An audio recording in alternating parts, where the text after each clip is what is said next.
함께 예배할 때 하나님께서 우리에게 신령한 은혜와 복을 더해주실 줄로 믿습니다. 우리 함께 성경 말씀을 읽었는데요. 우리 45절부터 47절까지 말씀을 다시 한번 좀 읽었으면 좋겠어요. 근데 그냥 읽지 마시고 지금 이게 누가 한 말이지요? 다윗이 한 말인데요. 다윗 앞에 지금 누가 있어요? 골리앗이 있어요. 내 앞에 지금 누가 있는 거예요? 골리앗이 있고 나는 지금 다윗이 된 거예요. 그렇게 한번 설정을 해보고 이 말씀을 좀 같이 읽어보겠습니다. 다윗이 블레셋 사람에게 이르되 너는 칼과 창과 단창으로 내게 나아오거니와 나는 만군의 여호와의 이름 군대가 모욕하는 이스라엘 군대의 하나님의 이름으로 내게 나아가노라. 오늘 여호와께서 너를 내 손에 넘기시리니 내가 너를 쳐서 내 목을 베고 블레셋 군대의 시체를 오늘 공중의 새와 땅의 들짐승에게 주어 온 땅으로 이스라엘의 하나님이 계신 줄 알게 하겠고 또 여호와의 구원하심이 칼과 창에 있지 아니함을 이 무리에게 알게 하리라. 전쟁은 여호와께 속한 것인즉 그가 너희를 우리 손에 넘기시리라. 아멘. 어떻습니까? 가슴에서 좀 뭔가 좀 뭉클한 게 느껴졌으면 싶어가지고 읽은 건데요. 저는 이 본문 읽을 때마다 생각나는 영화 장면이 두 개가 있어요. 하나는 영화 황산벌입니다. 코믹 영화이긴 합니다만 그 영화 가운데에 화랑 관창이 백제고를 향해 돌진하던 장면이 생각이 나요. 실제 역사였으니까요. 서기 660년 여름 황산벌에서 신라군과 백제군이 나라의 운명을 건 대결을 벌입니다. 이때 신라군은 5만 명이었습니다. 김유신 장군이 이끌고 있었고요. 백제군은 계백 장군이 5천 명의 군사를 이끌고 신라군을 맞이했더랍니다. 근데 5천 대 5만이에요. 그냥 쉽게 생각해봐도 비교가 안 되지요. 그래서 계백은 이 평범한 군사 5천 명을 결사대로 전환을 시킵니다. 어떻게 해요? 네, 전쟁에 나오면서 나라의 존망을 알 수 없고 전쟁에 패해서 노예로 욕된 삶을 사느니 차라리 죽는 편이 낫다. 그리고서는 가족을 다 죽이고 나온 거예요. 그런 백제군 5천을 5만의 신라군이 도저히 당해낼 수가 없었더랍니다. 4번을 싸웠지만 4번 다 신라군이 패했습니다. 수적인 우세에도 불구하고 거듭된 패배. 어떻게든 이걸 좀 돌파해내야 되는데 어떻게 하면 좋을까?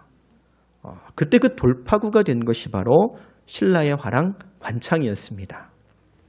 관창은 좌장군 품일장군의 아들이었는데요. 역사학자들이 말하기를 이때 관창의 나이가 많으면 17세 정도, 적으면 14세 정도 이렇게 이야기하더라고요. 이 관창이 백제군을 향해 달려나가 싸움을 겁니다. 근데 싸움을 걸 때마다 번번이 패해서 포로로 붙잡히는 거예요. 근데 계백이 붙잡고 보니 아직 어린애거든요. 아직 어리구나. 용기가 가상하다. 돌려보냅니다. 근데 돌려보내면 또 와요. 돌려보내면 또 와요. 결국 계백이 그 관창을 참수해서 말한정에 그 머리를 얹어가지고 신라군에게 돌려보냅니다. 그 모습을 본 신라 군인들이 어떻게 되었을까요? 요즘으로 치면 고등학교 1학년쯤 되는 어린아이가 학생이 말 타고 혼자 적진에 들어갔다가 목이 잘려가지고 돌아온 거예요. 그 광경을 보는 신라 군인들이 어떻게 했어요? 세상 말로요, 눈이 뒤집어지는 거예요. 그리고 소위 독이 오를 대로 오른 신라군이 의기투 앞에서 백제군을 전면시켰더랍니다. 두 번째로 생각나는 장면이 있어요. 영화 남부군입니다. 이 지리산으로 숨어 들어간 빨치산들이 국군에 의해서 쫓깁니다. 그들의 비참함이라고 하는 것이요, 이름 말할 수 없어요. 사기는 땅에 떨어졌고 싸울 의지도 없어 보이고 배고픕니다. 근데 그럴 때마다 우리말로 하면 이 정운장교 같은 사람들, 이 정치국 위원들이 나서가지고요, 사람들을 모아놓고 연설을 하는 거예요.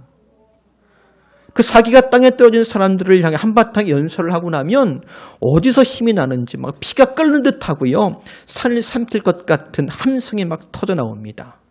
그 힘으로 그렇게 거듭거듭 쫓기면서도 포기하지 않고 버텼더랍니다.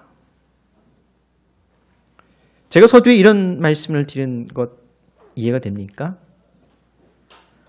우리가 읽은 본문의 배경은요, 이스라엘과 블레셋 사이의 전쟁입니다.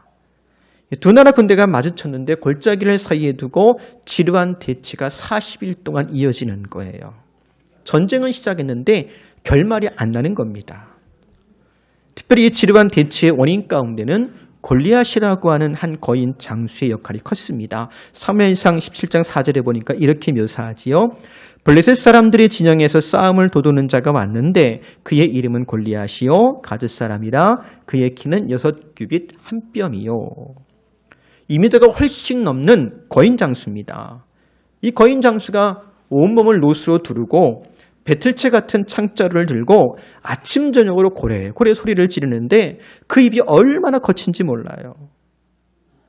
그 사람의 용모와 목소리만 들어도 이스라엘 군대는요 오금이 저릴 정도였습니다.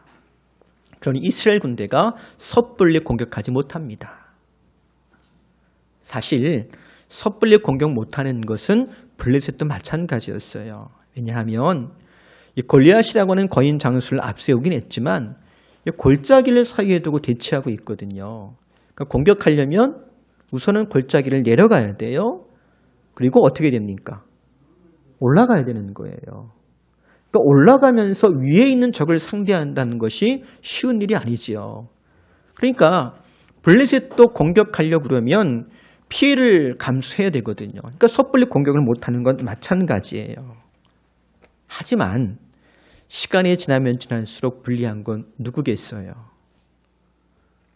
사울이었고요. 이스라엘 군대가 불리합니다. 특별히 사울은요. 경험적으로 알고 있어요. 그가 처음 왕이 되었을 때 블레셋과 전쟁하게 되었는데 당시에 사울이 데리고 있던 군사가 3,000명이었습니다. 근데 전쟁이 시작되자마자 2,400명이 사라졌어요. 어디로 사라졌을까요? 도망간 거예요. 그리고 600만 남았어요. 이게 이스라엘 군대예요. 그러니까 시간이 지나면 지날수록 사울이 불리한 거예요. 그러니 이 불리한 상황을 어떻게 타개할 수 있을까? 그래서 누구든지 골리앗과 싸워 이기는 사람은 내가 사위를 삼겠다고, 그 집은 모든 세금을 면해주겠다라고는 포상을 내걸기도 했더랍니다. 근데 이런 걸 가리켜서 뭐라고 하지요? 돈으로 해결한다라고 합니다. 그렇잖아요. 방법 없으니까 지금 돈으로 해결하겠다고 지금 포상 건 거잖아요. 우리도 종종 문제를 만나면 돈으로 해결 보려고 할 때 있었지요. 혹 돈이 부족하거나 없으면 내가 돈이 없어 이렇게 답답한 일을 당한다고, 내가 돈이 없어 이렇게 억울한 일 당한다고 생각할 때도 아마 있었을 거예요. 하지만 우리 그리스도인들에게 문제의 본질은 돈이 아님을 아시지요? 보세요. 오늘 본문도 보니까 돈 준다고 해도 누구 하나 나서는 사람이 없습니다. 근데요, 바로 그때 누가 나섰습니까? 다윗이요. 한 철없는 소년이 나타난 거예요. 아버지 심부름으로 형들에게 먹을 것 전달하고 형들의 안부를 물으러 온 소년이 이곳저곳 기웃거리면서 하는 말이 26절입니다. 제가 공동 번역으로 읽습니다. 다윗이 옆에 서 있는 사람들에게 물었다. 저 블레셋 사람을 죽여 우리의 치욕을 씻어주는 사람은 어떻게 해준다고요? 저 블레셋의 오랑캐 녀석이 도대체 누구이기에 살아계신 하나님께서 거느리시는 이 군대에 욕지거리를 하는 겁니까? 그리고 성경은 없지만 뒤에 생략된 말이 있는 것 같아요. 열받네. 내가 가서 확 그냥 해버려? 뭐 이런 거 생략 안 됐을까요? 근데 이런 다윗의 말이요, 삽시간에 소문이 퍼진 거예요. 이 사람 저 사람에게 퍼지더니 급기야 누구 귀에도 들어갔습니까? 사울 왕의 귀에도 들어간 거예요. 사울이 다윗을 불렀더랍니다. 한눈에 봐도 어린애예요. 근데 사울이요, 진짓 다윗을 말리는 것 같으면서도 자기의 갑옷을 벗어주면서 골리앗과 싸우라고 등을 떠밉니다. 생각해 보세요. 사울 생각에 다윗이 나가면 골리앗을 반드시 이길 것이라고는 확신이 들었기 때문에 그랬을까요? 아닙니다. 천만에요. 사울도 알아요. 저 어린 것이 나가면 힘 한 번 못 써보고 골리앗의 칼에 몸이 두동강 날 것 잘 알고 있습니다. 그런데도 다윗의 등일더미로 골리앗에게로 사지로 그를 몰아갑니다. 왜요? 그 옛날 귀미신 장군이 어린 관창을 백제군에게 보낸 것과 같은 이유일 겁니다. 뭐 하라고? 죽으라고. 가서 피 흘리라고 보내는 거예요. 생각해 보세요. 어린 다윗이 골리앗에게 죽으면 그 꼴을 보고 그의 형들이 가만히 있을까요? 아니겠지요. 내 동생의 원수를 갚겠다고 뛰어나갈 겁니다. 그런데 형들이 뛰어나가면 그걸 지켜보는 이스라엘 군대는 가만히 뒤에서 응원만 했을까요? 아닐 거예요. 그들도 막 독이 올라가지고 덩달아 뛰어나갈 겁니다. 이처럼 사울에게는요, 전세를 역전시킬 무언가가 필요했습니다. 근데 때마침 다행히도 다윗이라고는 철없는 소년이 제 발로 등장해 준 거예요. 그렇다면 과연 다윗은 제정신이었을까? 제정신은 맞는 것 같아요. 하지만 철이 없어 보이는 건 분명합니다. 왜냐? 그때 그의 나이가 20세 미만입니다. 이스라엘 남자들은요, 20살이 넘어야 전쟁에 참여할 수 있거든요. 다윗은 아직 전쟁에 나가지 못했어요. 즉 20세 미만이었다는 겁니다. 요즘 말로 하면 많아야 고등학생쯤 된 거예요. 여러분 집에 고등학생 한 번쯤은 있어 봤지요? 지금도 있는 분이 있을 거예요. 그 시기를 보통 뭐라고 부릅니까? 1, 2부 다 말씀하시던데 질풍노도의 시기. 부모 말을 듣나, 선생님 말을 듣나, 형들의 말을 듣나. 다윗이 골리앗에 대해서 묻고 다니니까 형이 다윗을 나무랍니다. 그때 다윗의 대꾸가 뭡니까? 29절 볼까요? 현대인 성경입니다. 그러자 다윗이 대꾸하였다. 나는 말 한마디 물어본 것뿐인데 내가 무엇 잘못했다고 이렇게 야단이십니까? 내가 뭘 어쨌다고요? 말도 못해요? 묻지도 못합니까?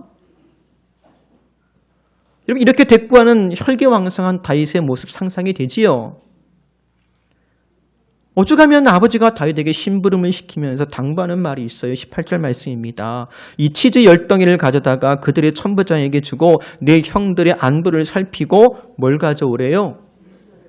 왜요? 아니 심부름 시키고 형들 잘 있나 보고 오라 그러면 가서 형들 잘 있는 거 보고 집에 와가지고 아버지 형들 잘 있던데요. 아직 괜찮아요. 살아있어요. 이렇게 보고해도 되는데 뭘 가져오라고요? 왜겠어요? 이 녀석이 어디를 튈지 몰라요. 치즈 10덩이 준 거 가지고서는 어디 가서 엿바꿔 먹고서는 아버지 갔다 왔어요. 형들 잘 있던데요. 그래서 뭘 가져오라고요? 증표 가져오라고요. 도대체 이 녀석을 믿을 수가 없는 거예요. 이 그냥 속에서 막 호르몬이 넘쳐가지고요. 힘을 주체하지 못할 때가 바로 10대 아닙니까? 다윗이 딱 그랬어요. 그러니 골리앗 보고 열받네. 내가 확 이런 얘기 하지요. 그뿐 아닙니다. 사울왕 앞에서도 거침이 없어요. 어느 안전이라고. 여러분 55절 보면 사울의 군대 장관도요. 사울 앞에서 대답할 때는요. 격식을 갖춥니다. 그냥 예 아니오 정도가 아니고요. 왕이요. 왕의 사심으로 맹세하옵나니 이렇게 대답한단 말이에요. 하지만 다윗은요. 몰라요. 아무것도 몰라요. 아무것도 몰라요. 그래서 나온 유명한 말이 있지요. 하룻강아지? 네. 그 하룻강아지 같은 다윗이 어찌 보면 자기도치 같은 공명심에 골리앗을 향해 달려나갑니다. 근데요. 그냥 달려나가는 게 아니에요. 그냥 와 하면 나가는 게 아니에요. 그 어린 다윗의 입에서요. 누구도 예상하지 못한 기가 막힌 말이 터져나옵니다. 그게 뭐예요? 우리가 앞서 읽었던 그 말씀이에요. 45절 말씀. 다윗이 블레셋 사람에게 이르되 너는 칼과 창과 단창으로 내게 나오거니와 나는 만군의 여호와 이름 곧 내가 모욕하는 이스라엘 군대의 하나님의 이름으로 내게 나아간다. 거대한 골리앗을 향해 달려나가는 다윗.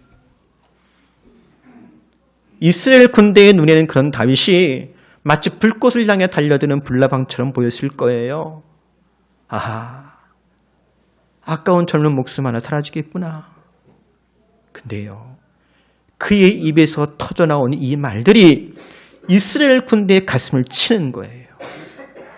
겁먹고 두렵고 제 살기 바빠가지고 머리를 땅에 쳐박고 있던 그들의 가슴을 때리는 겁니다. 이제까지 두려움 때문에 머리를 숙이고 있던 이스라엘 군대로 하여금 눈을 들어서 만군의 주 여호와 하나님을 바라보게 만드는 거예요. 과연 이 멋진 말이 어떻게 다윗에게서 나올 수가 있었을까요? 다윗이 아버지에게 신앙교육을 잘 받았기 때문에요? 물론 그럴 수 있을 것 같아요. 여러분의 자녀들이 그와 같기를 축복합니다. 근데 한 번 더 고시고 생각해 보면 그렇게 아버지한테 신앙교육 잘 받았다면 다윗의 형들도 있잖아요. 형들이 먼저 그렇게 외치면서 뛰어나가는 것이 더 옳아 보이지 않습니까? 전 이렇게 한번 생각해 봤어요. 신약성경 보면 가이사랴 빌립보에서 베드로가 예수님께 이런 고백하지요. 주는 그리스도시요 살아계신 하나님의 아들이십니다. 라고 했을 때에 예수님께서 베드로에게 뭐라고 하셨느냐? 마태복음 16장 17절 말씀 보니까 이렇게 이르세요. 바요나 시몬아 네가 복이 있도다. 이를 내게 알게 하니는 혈육이 아니요 하늘에 계신 내 아버지시니라.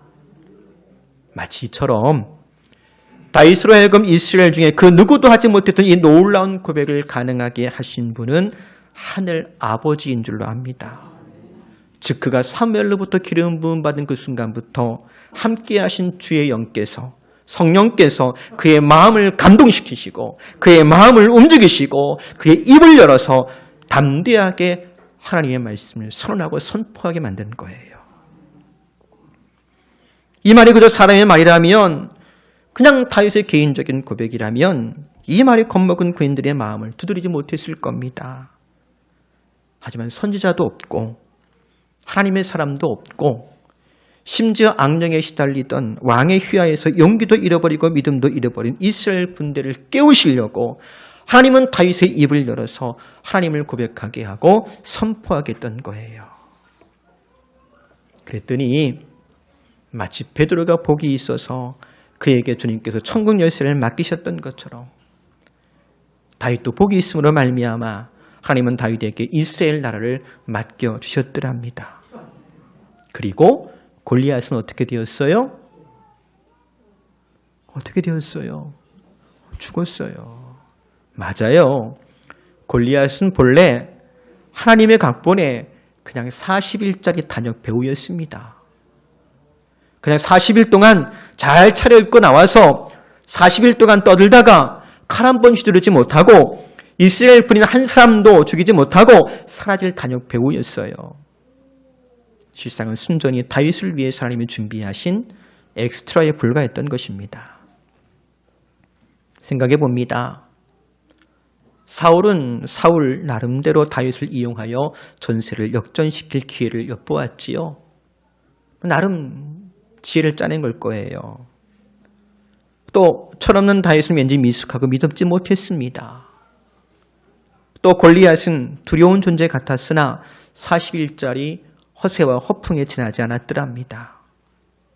그런데 이 모든 조합을 통해서 하나님께서 이루신 일은 무엇입니까? 하나님은 영광을 받으셨습니다. 그리고 다윗의 가능성을 보시고 그를 왕으로 선택하신 그 선택이 옳은 선택이라고 하는 것을 확증하셨더랍니다. 하나님께서 만드신 멋진 드라마 혹은 영화 한 편이 생긴 거예요. 특별히 그 멋진 드라마와 영화 속에서 골리앗은요, 그저 다윗을 위한 하나님의 선물이었던 것입니다. 오늘 우리는 하나님의 역사에 캐스팅된 배우와 같습니다. 여러분 어떤 배역을 맡으셨는지요? 어떻게 쓰임받기를 원하시는지요?